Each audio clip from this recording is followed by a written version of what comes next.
Olá galera, bem-vindos ao canal Triângulo do Crime. Antes de começar o vídeo, eu gostaria de pedir que você deixasse o seu like e se inscrevesse no meu canal. Esse é o segundo vídeo do canal, então é muito importante para me ajudar nessa caminhada que vocês se inscrevam e deixem um like de vocês. Agradeço desde já. O caso de hoje aconteceu em julho de 2013, só que o seu desfecho só se deu no final do ano de 2020. Hoje nós falaremos sobre o caso Gary Hubst. O caso ocorreu em Minnesota, nos Estados Unidos. Então, galera, o crime que a gente vai relatar hoje começou com um relato de uma pessoa desaparecida, em julho de 2013, na cidade de Elko, New Market, no estado de Minnesota, no condado de Scott, nos Estados Unidos. Bom, como eu já falei, o homem desaparecido se chamava Gary, e ele tinha 57 anos na época de seu desaparecimento. Mesmo o desaparecimento tendo sido em julho de 2013, o boletim de ocorrência só foi feito em março de 2014, após o irmão de Gary insistir que seu sobrinho, filho de Gary, fosse na polícia relatar o desaparecimento de seu pai. Então Austin, filho de Gary, foi até a polícia e relatou o que havia ocorrido. Para a polícia, Austin falou que seu pai chegou em casa, pegou umas peças de roupas, $5.000 em dinheiro e simplesmente foi embora em um carro Honda cinza dirigido por alguém desconhecido. E desde então, ele nunca mais teve notícias de seu pai. Os anos se passaram desde a denúncia do desaparecimento, que foi feita em 2014. E a polícia não conseguiu achar nada, nenhum vestígio, nenhum lugar onde ele poderia estar, nada. Porém, no dia 3 de dezembro de 2017, o gabinete do xerife de Barrow recebeu uma ligação de um homem que relatou que seu cachorro havia achado um pedaço de crânio na entrada de sua casa, na zona rural de Wisconsin. O homem informou que seu cachorro encontrou o crânio e levou para a garagem de sua casa e estava mastigando o pedaço de crânio quando ele percebeu o que era. Relatou também para a polícia que tinha um buraco estranho no crânio, que poderia ser de uma bala. Bom, até esse momento, os policiais não sabiam de quem era aquele crânio. Lembrando que Gary tinha desaparecido no estado de Minnesota, mas o crânio foi encontrado em Wisconsin.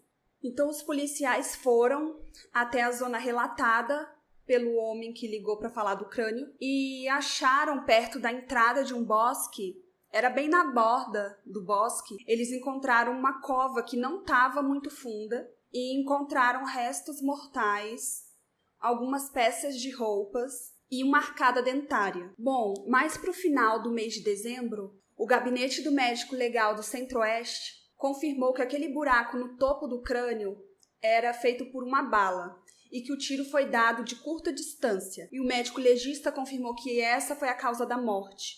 No dia 11 de dezembro de 2018, os restos mortais foram enviados para o Centro de Identificação Humana da Universidade do Texas, para a unidade de antropologia forense, para inspeção adicional. Em março de 2019, o gabinete do xerife decidiu enviar algumas amostras para a DNA Solutions, em Oklahoma, para a genealogia forense. Em fevereiro de 2020, quase um ano depois que as amostras foram enviadas para o Oklahoma, os ossos foram determinados como tendo laços ancestrais com Wisconsin e que combinava o DNA com o de Gary. Bom, com essa informação, a polícia acabou juntando as informações, percebeu que o relato de desaparecimento feito em 2014, referente ao desaparecimento de Gary, que ocorreu em 2013, não se tratava só de um desaparecimento e que foi muito estranho a família só ter relatado um ano depois do ocorrido. Então a polícia chamou Connie, esposa de Gary, para o interrogatório, em fevereiro de 2020. E nesse interrogatório, ela manteve a mesma versão de seu filho, só que ela adicionou algumas informações. Ela disse que seu marido saiu de casa e nunca mais voltou, que ele levou $5.000 em dinheiro, uma pistola calibre .45, roupas e a aliança de casamento dos dois, e que seu filho havia lhe dito que ele havia saído num Honda cinza dirigido por alguém desconhecido. Gary, Connie e Austin moravam juntos em Elko, New Market. Os policiais pegaram amostras de DNA de Austin e fizeram os testes para ver se realmente eram restos mortais de Gary. Alguns dias depois, o resultado de DNA confirmou que se tratava de Gary.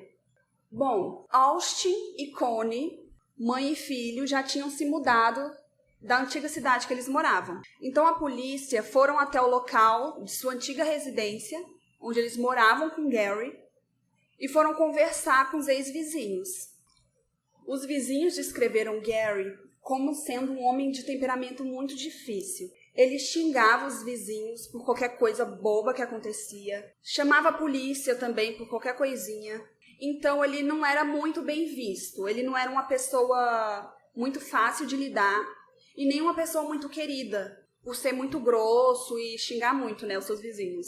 Os vizinhos relataram também que a Connie e o Austin se tornaram mais sociáveis depois que Gary desapareceu. Quando a polícia foi perguntar se eles haviam visto alguma coisa de estranha no ano de 2013, alguns vizinhos afirmaram que em agosto de 2013, Austin e Connie haviam feito uma venda de garagem, que é bem popular lá nos Estados Unidos. Só que eles só colocaram para vender muitas roupas masculinas e muitas ferramentas. E Gary era mecânico. Só que o Gary não estava presente nessa venda de garagem. Alguns vizinhos acharam um pouco estranho, porque o que estava sendo vendido dava a entender que eram as coisas do Gary, tanto as roupas e principalmente as ferramentas, só que ele não estava presente durante essa venda de garagem. 2 vizinhos foram falar com a polícia que viram a caminhonete estacionada no quintal. E eles acharam isso muito estranho, porque o Gary cuidava muito bem do quintal. Ele deixava perfeito, ele era extremamente detalhista. E ele jamais colocaria a caminhonete dele naquela parte do quintal. E era uma parte que tinha uma porta que dava para o porão da casa. Eles informaram que a caminhonete estava ali por volta de 10 horas da noite até 1 hora da manhã, mais ou menos. E enquanto eles estavam olhando toda aquela movimentação, eles viram a Connie e o Austin carregando algo que parecia ser um tapete enrolado ou um carpete bem grande, colocando na traseira da caminhonete. Ainda da janela, os 2 vizinhos falaram que viram a Connie e o Austin lavando o porão. E eles acharam isso muito estranho, né, gente? Porque quem que vai fazer faxina de madrugada? Tem gente que faz? Tem gente que faz. Só que é muito raro. Foram coisas que foram juntando, eles tirando um carpete enrolado. Ninguém mais viu o Gary. E depois eles tiraram muitas sacolas pretas. E ao invés de colocar na lata de lixo, eles colocaram na caçamba da caminhonete também. Isso foi muito suspeito. Na manhã do dia seguinte, a caminhonete já não estava mais lá. Os vizinhos não viram mais o Austin e a Connie por 2 dias, mais ou menos. E nunca mais viram o Gary. A polícia achou interessante também falar com os novos moradores da casa, que era a casa onde o Gary morava com sua esposa e seu filho, para ver se eles tinham achado alguma coisa estranha por ali. Então os novos moradores falaram para a polícia que quando eles estavam reformando o porão, eles acharam uma mancha muito estranha no piso de concreto. Então os investigadores entraram na casa para verificar, onde tinha mancha de sangue, se encontrava mais alguma coisa. E depois de fazerem o teste para ver se ia reagir e mostrar manchas de sangue, respinga, essas coisas, os policiais confirmaram que a mancha no concreto era realmente de sangue, que tinha mancha de sangue também no tapete de borracha que ficava no chão do porão, tinha sangue também ao redor da porta de vidro que dava para o porão, e sangue no drywall e nas vigas de madeira. Ou seja, tinha bastante sangue por quase toda a parte ali do porão. Só que o sangue na porta de vidro não combinava com o DNA do Gary. Ou seja, provavelmente era ou da mãe ou do filho. Eu acho que por não combinar com o DNA do Gary, poderia ser o sangue da mãe. E as outras manchas não tinham material genético suficiente para determinar se era ou não de Gary. Depois dessas descobertas todas, os policiais foram conversar com Austin. Durante a conversa, Austin contou para os policiais que o seu pai, ele constantemente agredia sua mãe física e verbalmente. Então não era raro o pai dele estar ofendendo a mãe, xingando e batendo. E às vezes ele também era violento com Austin, só que era mais direcionado para a mãe. Só que Austin, vendo toda essa situação com a sua mãe, ele começou a intervir nessas agressões, para sua mãe não sofrer tanto. E dessa forma ele virou protetor dela. Então, gente, depois desse relato de Austin para a polícia, o DNA que não combinou com o do Gary na porta de vidro que dava pro porão, que eu falei anteriormente, poderia ser de uma dessas agressões que Connie sofreu. Isso não ficou claro em nenhuma pesquisa que eu fiz. Só que deu para deduzir isso. Os policiais tinham um mandado de busca para a nova residência de Connie e de Austin. Eles moravam em Nova Praga, no estado de Minnesota. E lá, eles apreenderam os celulares dos dois. Os investigadores tiveram acesso a todas as mensagens trocadas entre Connie e Austin.